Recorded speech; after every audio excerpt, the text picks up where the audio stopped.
हाय मित्रों, नमस्कार। आज हम लोग चर्चा करेंगे class 11th biology chapter number 2 biological classification. और जो है हमारा टॉपिक है 5 kingdom classification. This classification are proposed by R.S. Whittaker. R.S. Whittaker classified all organism into 5 kingdom. R.S. Whittaker 1969. R.S. Whittaker classified all organism into 5 kingdom. These are first Monera, second Protista, and third fungi, fourth Plantae, and fifth Animalia. 5 kingdom classification classified all organism in 5 kingdom. First Monera, second Protista, third fungi, fourth Plantae and fifth होता है Animalia. तो आइए इसके विषय में कुछ जानते हैं। तो फर्स्ट होता है, देखते हैं इसका cell type. Cell type in this kingdom include prokaryotic organism. Prokaryotic organism. Prokaryotic type of organism which have not true nucleus is called as prokaryotic organism. और प्रोटिस्टा में eukaryotic organism, eukaryotic organism. And fungi में भी eukaryotic organism को रखा गया है, eukaryotic. और Plantae में भी यूकैरियोटिक, और एनिमेलिया में भी eukaryotic. All organism are eukaryotic except Monera. अब ये देखते हैं nucleus and nuclear membrane. Nucleus and nuclear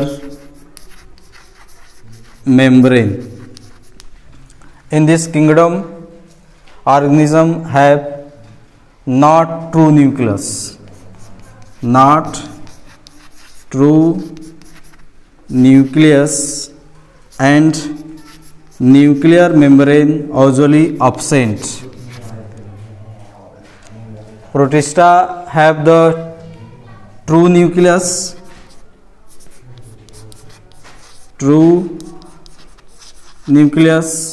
fungi true nucleus, and eukaryotic Plantae true nucleus, and Animalia true nucleus। सभी में जो है वास्तविक केंद्रक पाए जाते हैं, केवल मोनेरा को छोड़कर। Nuclear membrane absent in Monera, but nuclear membrane present in Protista, fungi, Plantae and Animalia। आइए देखते हैं body organization. Body organization in Monera usually include cellular organism. Cellular organism ऐसे जीव जो कोशिकीय स्तर के होते हैं। और प्रोटिस्टा में भी सेलुलर ऑर्गेनिज्म है। Fungi cellular organism. Plantae cellular, Plantae में यहाँ पे cellular and tissue level. Plantae में multi cellular and Animalia. Animalia में भी मल्टी सेलुलर ऑर्गेनिज्म को रखा गया है, मल्टी सेलुलर ऑर्गेनिज्म। आइए देखते हैं mode of nutrition. Mode of nutrition, इसमें पोषण किस प्रकार से होता है। तो मोनेरा में जो है ऑटोट्रॉफिक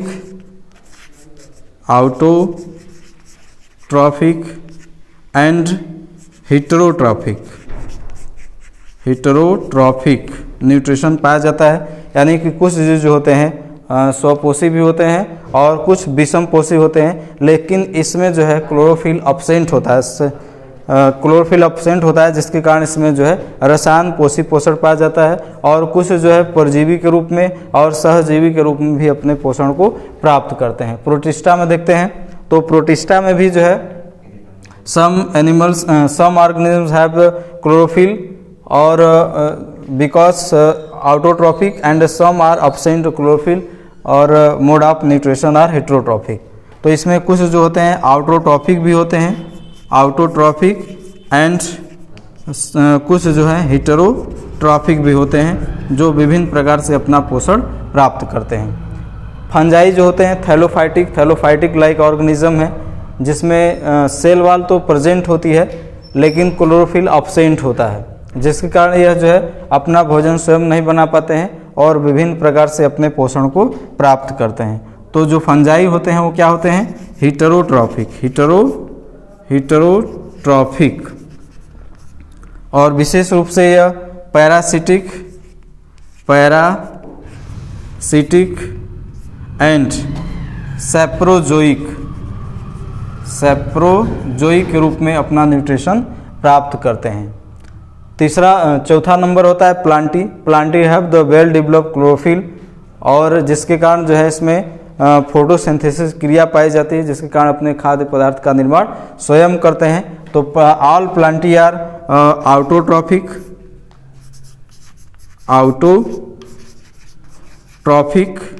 बट सम प्लांट जो होते हैं विषम पोषण से अपना जो है खाद्य पदार्थ प्राप्त करते हैं, लेकिन अधिकांश जो होते हैं ऑटोट्रॉफिक होते हैं। एनिमलिया में देखते हैं तो ऑल ऑर्गेनिज्म आर हेटेरोट्रॉफिक, जिसमें क्लोरोफिल जो है अब्सेंट होता है, जिसके कारण ये अपना भोजन स्वयं नहीं बना पाते हैं, इसलिए जो है विभिन्न प्रकार से अपने पोषण को प्राप्त करते हैं।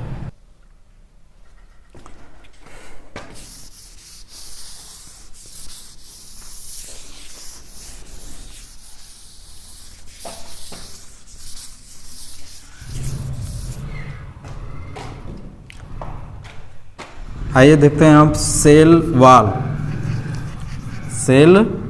usually present in Monera,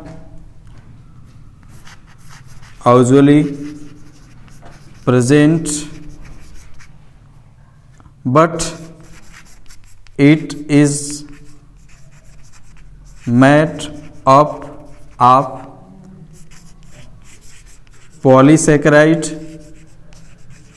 polysaccharide and amino acid।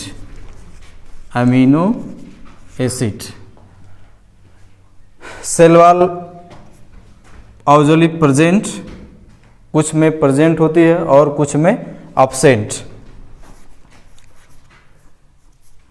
Usually present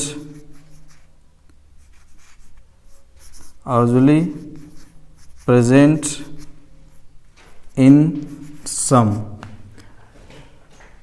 fungi में सेल वॉल प्रेजेंट होती है बट ए काइटिन से बनी होती है।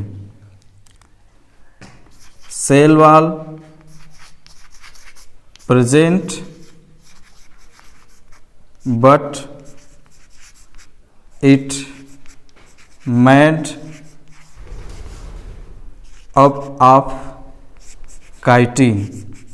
फंजाई में कोशिका भित्ति जो होती है मुख्य रूप से काइटिन से मिलकर बनी होती है। और आइए देखते हैं प्लांटी में जो सेल वॉल होती है वो क्या होती है? प्रेजेंट होती है, present but made up of cellulose एक प्रकार का पॉलीसेकेराइड होता है जो ग्लूकोज के बहुलक से मिलकर बना होता है। यह सेल वॉल जो है मुख्य रूप से सेलुलोज से मिलकर बनी होती है। अब एनिमलिया में सेल वॉल जो होती है वो अब्सेंट होती है, इसमें कोशिका भित्ति नहीं पाई जाती है। अब ये देख लेते हैं एग्जाम्पल। तो मोनरा में केवल जो है बैक्टीरिया को रखा गया है, इंक्लूड बैक्टीरिया ओनली मोनरा, और इसमें जो होता है पैरामीशियम हो जाता है, पैरामीशियम, यूग्लिना इत्यादि। और इसमें मुख्य रूप से कवकों को रखा गया है, जैसे एगेरिकस हो जाता है, पेजाइजा है, और अन्य बहुत सारे कवक हैं। और प्लांटी में मुख्य रूप से पादपों को रखा गया है, जितने भी पादप हरे ग्रीन प्लांट हैं उनको रखा गया है। और एनिमलिया में ऑल एनिमल्स को रखा गया है, ऑल एनिमल। तो इस प्रकार से 5 किंगडम जो है क्लासिफिकेशन है, जिसमें समस्त जीवों को 5 जगत में डिवाइड किया गया है। First Monera, second protista, third fungi, fourth Plantae and fifth जो होता है एनिमलिया। मोनेरा में प्रोकैरियोटिक जीवों को रखा गया है, प्रोटिस्टा में यूकैरियोटिक जीवों को रखा गया है, बट यह क्या होते हैं, एक कोशिकीय होते हैं। और फंजाई में यूकैरियोटिक मल्टीसेलुलर या उत्तक स्तर के प्राणियों को जीवों को रखा गया है। और प्लांटी में मुख्य रूप से यूकैरियोटिक मल्टीसेलुलर ऑर्गेनिज्म यानी कि पौधों को रखा गया है। और एनिमलिया में यूकैरियोटिक मल्टीसेलुलर ऑर्गेनिज्म को रखा गया है। इसमें देख लेते हैं सेल वाल मोनेरा में प्रेजेंट होती है, लेकिन कुछ में जो है पॉलीसैकेराइड और एमिनो एसिड से मिलकर बनी होती है। प्रोटिस्टा में सेल वाल प्रेजेंट होती है, लेकिन जो है यह कुछ में प्रेजेंट होती है, सभी में प्रेजेंट नहीं होती है। फंगस में सारे ऑर्गेनिज्म सेल वाल युक्त होते हैं, यानी सभी में कोशिका भित्ति पाई जाती है। प्लांटी में कोशिका भित्ति प्रेजेंट होती है, लेकिन यह जो है सेलुलोज से बनी होती है। और एनिमलिया में ऐसे जीवों को रखा गया है जिसमें कोशिका भित्ति नहीं पाई जाती है। और इसमें पोषण जो होता है मुख्य रूप से रसायन पोषी होता है, और जो है परिजीवी होता है और सहजीवी के रूप में पोषण होता है। प्रोटिस्टा में दोनों प्रकार के ऑटोट्रॉफिक और हेटेरोट्रॉफिक, स्वपोषी और विषमपोषी दोनों प्रकार पाए जाते हैं। फंजाई जो है कोशिका भित्ति तो उपस्थित होती है, लेकिन इसमें जो है क्लोरोफिल अनुपस्थित होता है, जिसके कारण जो है ये विषमपोषी पोषण करते हैं। इसमें कोई प्रकाश संश्लेषण की क्रिया नहीं होती है। और प्लांटी में अधिकांश पौधे जो हैं क्लोरोफिल युक्त होते हैं और इसमें प्रकाश संश्लेषण की क्रिया पाई जाती है, जिसके कारण यह भोजन अपना स्वयं बनाते हैं। और इसमें जो है ऑटोट्रॉफिक न्यूट्रिशन या स्वपोषी पोषण पाया जाता है। एनिमलिया में क्लोरोफिल जो है एब्सेंट होता है, और इसमें जो है जिसके कारण पोषण प्रक्रिया जो है विषमपोषी होती है। आगे बात करते हैं इसमें न्यूक्लियस का। तो न्यूक्लियस जो है पूर्ण डेवलप नहीं होता है मोनेरा में, और न्यूक्लियर मेम्ब्रेन भी एब्सेंट होती है, जिस कारण न्यूक्लियर मटेरियल जो होता है सीधे साइटोप्लाज्म में या कोशाद्रव्य में बिखरा होता है। इसमें न्यूक्लियस पूर्ण विकसित होता है और न्यूक्लियर मटेरियल भी विकसित होता है, लेकिन जीव जो होता है एक कोशिकीय होता है। ये फंजाई में जो होता है न्यूक्लियस पूर्ण डेवलप होता है, न्यूक्लियर मेम्ब्रेन भी होती है, और इसमें भी न्यूक्लियस पूर्ण डेवलप होता है, न्यूक्लियर मेम्ब्रेन भी डेवलप होती है। एनिमलिया में भी न्यूक्लियर मेम्ब्रेन डेवलप होती है, न्यूक्लियस डेवलपमेंट होता है। और इसके एग्जांपल देख लेते हैं। मैं इसमें मोनेरा में मुख्य रूप से बैक्टीरिया को रखा गया है, जीवाणुओं को, और प्रोटिस्टा में अमीबा, पैरामीशियम जैसे एक कोशिकीय जीवों को रखा गया है। फंजाई में कवकों को रखा गया है, और प्लांटी में पौधों को रखा गया है, और एनिमलिया में जंतुओं को रखा गया है।